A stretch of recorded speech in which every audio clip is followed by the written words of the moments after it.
Who's off? Okay, this is only the rooster. And then, if we need 8 persons, that person will be 3 persons off. So 3 persons off. If one is off, if one supervisor will be off, then one supervisor will be over on that row.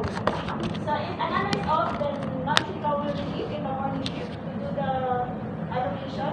If night shift will off, Cash will do the deliver. Okay. If Pauline will be off, or either Pauline or Nabila, we can visit each other, and of course Reddy will be on the PM shift. So 10%, 3 persons off.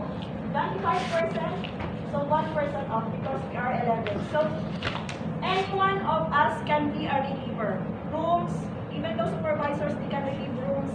They can do public areas, and if you need also help from us, if we're not busy, then we can relieve also. So 25%, same 10 persons, so it's the same.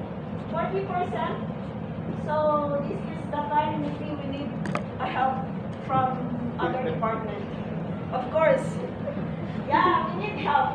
Last option from 40% to 60%.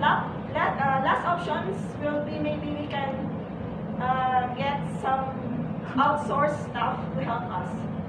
Good. So that's it. One thing, before you carry on, I just wanted to add to this. She's saying something that is very important to keep in mind. As part of this change, as part of the whatever we now say is going to be normal for us going forward, we also have to change how we think is normal.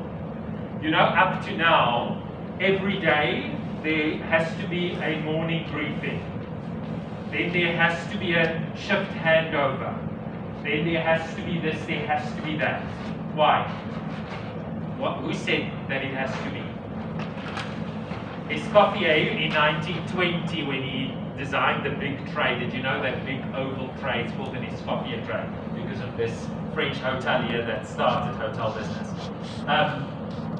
They started with morning meetings. Yes, there is a value in a shift briefing and in an information sharing. But who says a briefing has to be before a shift? Who says that a briefing has to be at 6 o'clock or HOD briefing has to take place at all? Don't just think outside the box. Make a new box and then you think outside that box. Change the way you think. Question everything. I like what she said, and Shika can also relieve on a shift. Yes, I'm going to work to reduce the admin as much as possible. We say in focus service we don't do a lot of admin, it's a lie. We do a hell of a lot of admin, right? I'm going to change that. I'm going to question everything. Is this necessary? Do we have to do this?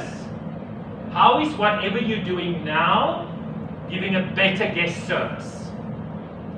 If there is a reason, or if you are giving a better guest service because of a shift briefing, I'm going to say continue.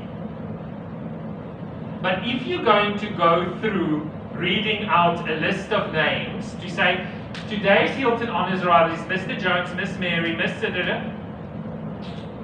how is that giving me a better guest service? So that's what I want you to start thinking. We're going to change what we do to a new normal so that only we will do what is giving good guest service. If it's not adding to the guest service, we will stop it. We will stop it. Okay? Karen. Okay, 5 rules. 5 ideas will be presented. Good, teamwork. Yeah. Okay, Minnie, give her a bottle. She did a good job.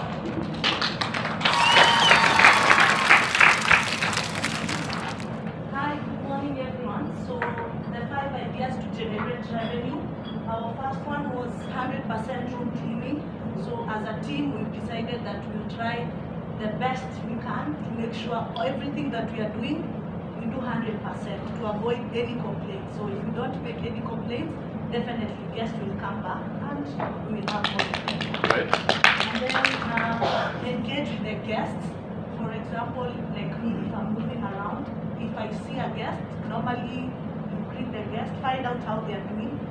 Through body language, you can be able to see if the guest is happy or not. If the guest is not happy, then we try immediately to help the guest, and when they appreciate that we can have this kind of service, then they'll be able to come back. Then we have the recycling part, whereby normally in the rooms, we don't clean. For example, if a guest is staying longer, we don't clean every day the towels and all this, so we don't replace the towels. So we will try to see if they, we try to, bring awareness to the guests that we don't clean towels daily, so they can be able to know if they need it clean, they can put it down on the ground. Or so in case you just meet a guest, you're able to explain that. So if we don't every day take 2 towels out of the room to clean for a guest to be staying for 3 to 4 days, then we'll be able to save some money for sure, because laundry also we are outsourcing. And then on promotions, this, for example, if you meet a guest, you can be able to tell them the street culture, restaurant, and everything else. And then also, I wrote something here about reposting the HTI page. So, like all of us who are seated here, I'm watching from the Hilton Corners. We have a website on Facebook. It's called Hilton Garden Inn at Jeddah. So everyone, if you see, you can go to like our page, and you can be able to repost this on your own page, so that your own friends can be able to see that you are opening, and then we'll bring more revenue. And then doing second and third jobs, as many jobs as you can. For example, me, I don't know how many jobs I'll be doing. Okay, so I'll be doing public area and also help in the Cleanstay operations. And then I've also worked in FNP. I was an FNP ambassador, so normally I was helping to usher in people. I can do, in case in the morning it's a bit busy FNP, I can be able to help them also with the guests. And if I see people need help in luggage, I can be able to assist them front office. Anything I see that I'll be able to do, I'll be able to help. So all of us, if we help in any way you can be able, just help. You don't need to be told. Very good. You're welcome. And about also the laundry, we don't have a laundry in the hotel, so we can explain to them the regular and express laundry that we use in the house. Okay, so very good mission.